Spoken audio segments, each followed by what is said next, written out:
Monday afternoon, the Miss Nebraska Scholarship Pageant Board introduced Nikki Haverland as the new Miss Nebraska. Okay. And that's simply put, because it's been a whirlwind experience.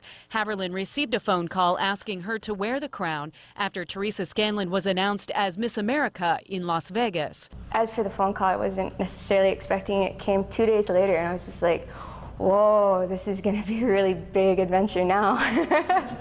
Nikki, the third runner-up in the June Miss Nebraska Scholarship Pageant and the overall interview winner, was called after the first and second runner-ups turned the position down due to other commitments.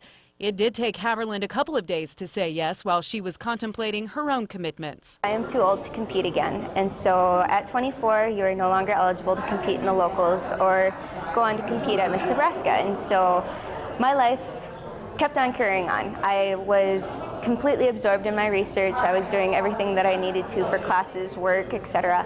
And then I got this phone call, and I was just like, oh, this is going to turn everything upside down. Now the board is excited to introduce the UNMC student to schools across the state. Nikki is currently a graduate student at UNMC, pursuing a good degree in a PhD in pharmacology and experimental neuroscience. Nikki is the daughter of Jeff Haverland and Dan and Sue Schrader.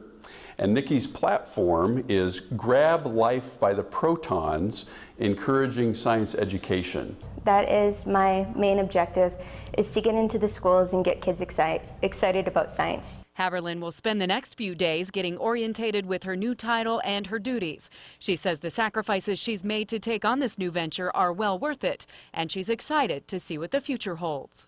Holly Carlini, News 2.